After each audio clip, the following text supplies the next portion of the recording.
On this special edition of Biz 1on1, we're joined by Trent Fequet, CEO of the Steel River Group of companies. Trent has spent virtually his entire career in construction, ranging from small to massive billion-dollar projects all over Canada. About 2 years ago, he decided to take what he's learned and start his own company. The risk paid off. Steel River Group has already done $200 million in revenue in only 2 years. He's here to tell us his remarkable story, some insights he's picked up along the way, and how Indigenous communities are taking control of their economic destinies. Trent, welcome to Biz 1on1. Thanks for having me, Randy. So this is quite a story. Tell me about what you were doing before you decided to start your own business, a bit of your history. Well, as you mentioned, I've spent my whole career in construction. I've had a wonderful career working for some amazing companies.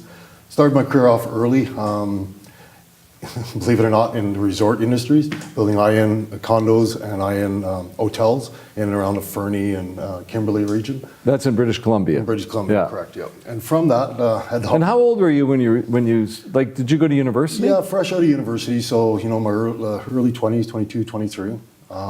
From that, got an opportunity to move up north, way up north in the Northwest Territories. Was a great experience. At the time, it changed my career totally. It brought me out of, I say more residential, that side of the business, into the mining industry. And keep in mind, at that time in the Canadian history is when the diamond mine boom was happening in Northern Canada. Okay. So it was a very unique experience. Picked up my wife and kids at the time, and we moved up north. To where up north? Yellowknife, sorry. Yellowknife, okay. And that's really up north. Like for our viewers around North America and even in the UK, we're talking about, it's like the end of the earth almost. It is. I remember the first winter we got there, it was Halloween night. It was 40 below. Literally the week before Halloween night, it was 40 below. It didn't warm up till March. Where did you pick up, like you're now running a big company, you have like 50 actual employees, but you said you have like hundreds at any given time as contractors? Yeah, like the construction world typically works, it's a lot of it's some sugar eyes. What I mean by that, you'll have a project that starts, it could last 3 months. You could have a major project start last 6 months. So a lot of your, foremen and your the craft workers will start with you. They'll be with you for the major project, and they'll move on, and they'll come back with you the next season. So through our main group, Steel River Group, we have 50 full-time employees, and then we have a couple other sub-companies that we own fraction ownership in. There's probably another 50 to 70 employees in there. On our peak season, which is currently right now in February, we have close to 1,000 people on payroll. So you worked in big companies, mm-hmm. and you worked your way up into management. Mm-hmm. And you were successful and built a lot of big projects. There's a lot of people that work in the corporate world who always dream of starting their own business.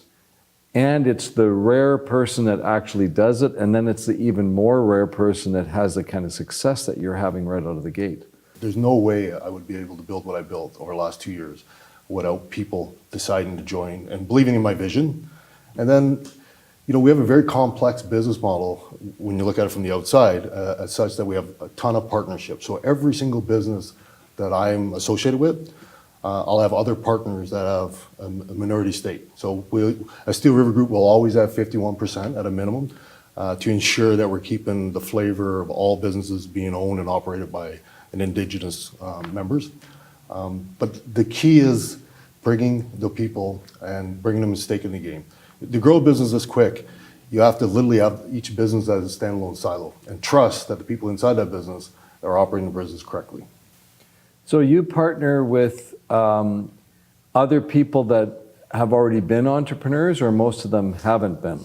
That's a great question. It's a mix of both. But to be honest, the majority of my current partners are people who never stepped out to be entrepreneurs. And yet they're becoming your 49%, or maybe 2 or 3 of them get together to take the 49% stake. Are you just giving them the equity, or do they buy in, or how does that work? Well, every situation is different. We have 7 or 8 companies at this point. I give you a success story. They're all success stories, I guess. But our first branch off subsidiary company is called Steel River Solutions. And what that company is, a general contracting company, but truly it's a pipeline company.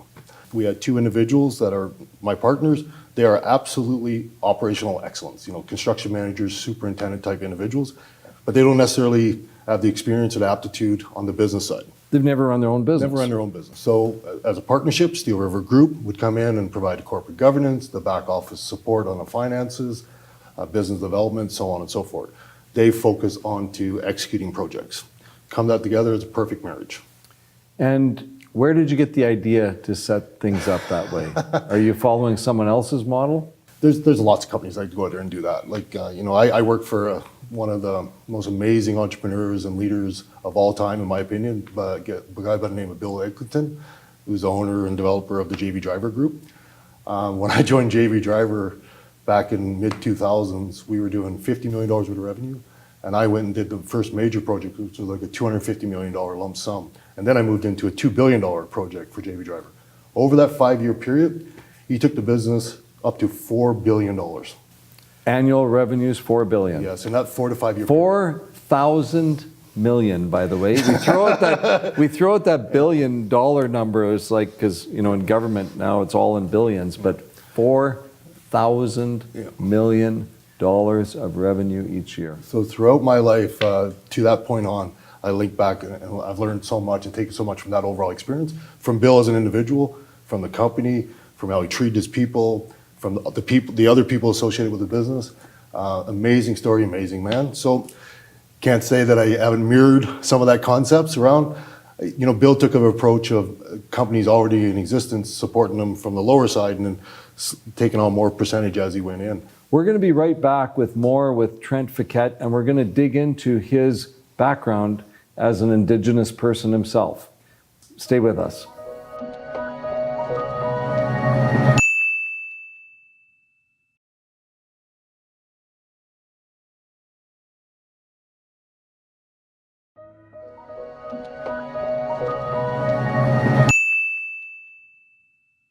Back with Trent Fequet, CEO of the Steel River Group, who's built his company to $200 million in revenues in the first 2 years. Amazing, amazing feat, Trent. But talk to me about this whole Indigenous, Aboriginal aspect to your companies. You are half Inuit. Yeah, I'm Indigenous, correct. My wife and I are both involved in the business. So for my wife, she's First Nation. She's Cree from Calcis, which is a community outside of Regina, in Saskatchewan. For myself, I'm pretty unique. I come from a very, very, very special part of Canada, in my opinion. And if you do some research on the area, you'll agree with me.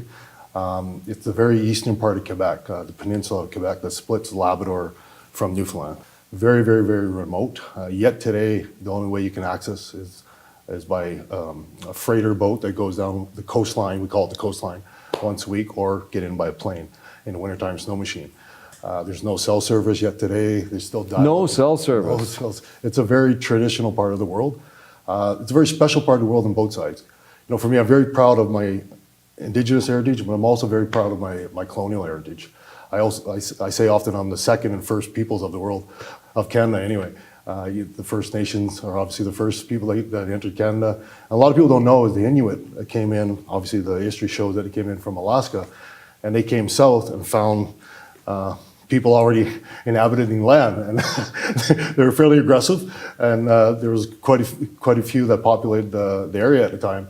So they decided to continue on and populate the north. So the Inuit traditionally is northern Canada. That is fascinating. And you embrace your heritage. Absolutely. As being an Indigenous person. Mm-hmm. So talk to me about how that's impacted on your business life. So my old business model, from Steel River Group, is to go in and work with nations in a proactive manner to help them be successful. The success story, if I can pick a success story outside of revenue and outside of the group of companies we're going to grow, is that I can maximize employment inside the Indigenous people inside of Canada. That's the whole premise and the ultimate goal inside of our business. So US and Canada, there's a lot of Indigenous nations that struggle. Like there's a lot of people living in relative poverty. Mm-hmm. And there's a perception that, maybe we went the wrong route in setting up, quote unquote, reserves and so on and so forth. What's your opinion on all that? Obviously I got to stand on a soapbox when I give my opinions on this, because I'm an Indigenous person that can offer my experiences and my opinions. I can't speak on behalf of nations and the struggles and how government interfered. Like, that's not necessarily my expertise. What I can tell you is that Indigenous people are very proud of the areas that they populate. They're very proud of their traditional areas. We all feel connected to the land. Our peoples have been there long before anybody else showed up, and definitely going to be there long after. So there's a lot of connection to that. Like anything else, like any other community, any other peoples, sometimes it's luck of the draw. Where a nation and where a community was set up years ago versus where it's set up today, sometimes don't offer the same benefits. So you can have a community that's sitting up north in Northwest Territories that's sitting on diamonds, acres of diamonds, so to speak. You got some nations that are in northern Alberta that are sitting on oil sand developments. So naturally, those nations are going to get a greater opportunity than maybe a nation that's sitting in prairie country in Saskatchewan. You're approaching issues and challenges with Indigenous people from a private enterprise point of view. Yep. Your goal is to create sustainable employment. Talk to me about that. Well, that's not new. It's not rocket science. Everyone in this room, sitting across, behind the scenes, everyone you'll ever meet in life, they're successful because of employment. Whatever employment that means. Our whole school systems, everything is built around driving and having people better situated to be out in the world, to be good citizens and good, giving back to their communities, for lack of a better word, based on their employment, what they do for a job, the opportunities they have to be an entrepreneur, if they can go off and do other creative type opportunities. But it's all about that individual being employed. At the end of the day, if you can take an Indigenous person, or any person for that matter, across Canada or North America, and get them sustainable employment, they will take control of their own life. And they will change their life, and they change their kids' lives, and lo and behold, they'll actually change the lives of the people in the community that they live. Now you are partnering, part of your business structure is you're setting up different companies and you're bringing in minority partners, many of whom have never been in business for themselves before. Now, is that just for Indigenous people, or are you doing a mix? No, it's not Indigenous, non-Indigenous. We're an Indigenous company with the platform, but no, we're not biased and we're not focused on one group. We're focused on what will maximize employment. And what a caveat of that, what will maximize employment for the current overall alliance partners that we're dealing with, which is the nations that we're partnered with. So Trent, the perception out there is that, like, you've got industry and First Nations, especially with pipelines, et cetera, they're at odds with each other. What do you say to that? Once again, I can give you my opinion. I can't give you the universal approach. From my personal opinion, and literally this is the backbone of our business, is that I don't believe that's true.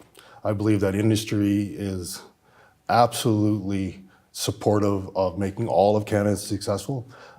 They're definitely focusing on making Indigenous communities that they're aligned with and working with successful.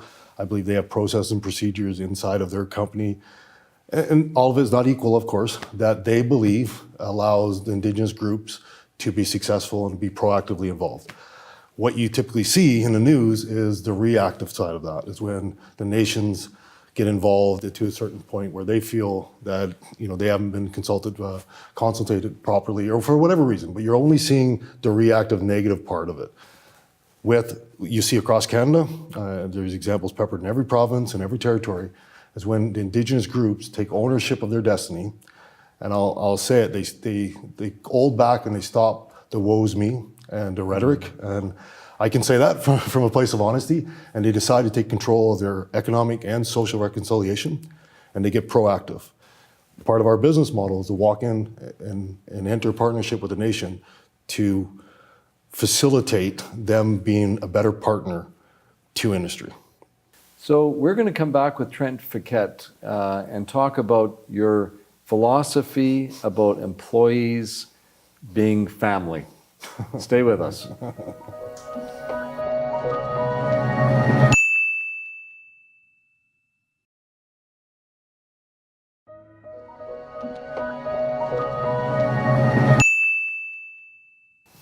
Back with Trent Fequet on this final segment of our special Biz 1on1 on Steel River Group. You have an interesting, fascinating, I think, philosophy about employees.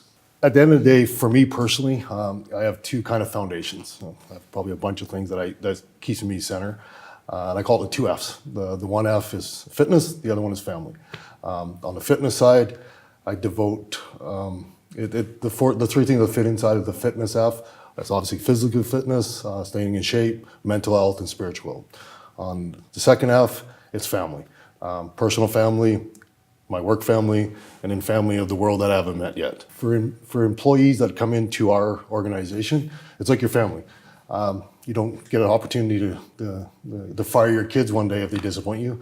I'm sure they're going to disappoint you every day, but that's not a luxury. So you have to manage through that proactively and hopefully not reactively. Inside of our organization, we have a policy and procedure that when we hire somebody, we have a no fire rule. No fire rule. We are no fire rule. That's, at the end of the day, there's situations where, the relationship might not work out for whatever reasons, but think about that you put all your managers, your executives, your hiring professionals to work to ensure that every single individual that enters our company is done so in a way that they cannot be released from the business. Now, this is fundamentally at odds with a lot of, philosophy about how to build a successful company. Every individual that comes onto us, they're coming to a circle of trust that we absolutely know that they're going to make decisions based on our core values. They're, when they get in a sticky situation, they're going to look internally and make sure internally is protected first, so on and so forth. So it's a character side of it. If you put an ad for an individual, you'll get a lot of good resumes. And probably if you get 100 resumes, 90 of them are qualified at the end of the day. They had the ad, they applied to it. But maybe only one or two are truly, truly, truly qualified for our particular organization to buy into our core values. So once they're in, then the whole company knows whatever goes wrong with this person or not working out, we're going to work through it just like we would our own child in a family. A lot of people get judged on their behaviors. Well, sure. I believe nobody wakes up in the day saying, I'm going to be a loser today. Let's go to the workplace and let's do things to make everybody's life and my life miserable. Nobody does that. Does people make bad decisions? Of course. Does people have bad behavior? Of course. But I believe that all behaviors are linked back to something which is an emotion. So if you have somebody that a behavior you need to focus in on, then you step back in that and you're going to find an emotion. And that emotion is a trigger. And if we, as a company, we focus on the emotion, we can help on emotion. Somebody's sad equals a behavior. Somebody's angry, it equals a behavior. Somebody's angry, why are they angry? Let's take addiction, for example. Okay, I'm sure if you've got several hundred people working with you, you're going to have people in there that are dealing with addiction. How do you deal with that? Well, like any other company, we have a program. We have a benefits program that person would walk back into and be fully supported. Addiction is an addiction. Like, mental health is mental health. None of us has not been touched by that directly or indirectly. So in knowing that doesn't give the merit or the worth of that individual. That's a bunch of decisions that led up to a bad result, a bunch of behaviors that led up to a bad result. We can always correct that. What drives you to get up in the morning? People. Like, I have three Fs, the families.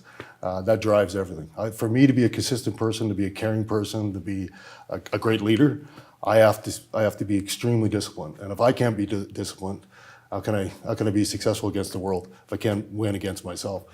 Trent, tell me about the 5 C's of leadership.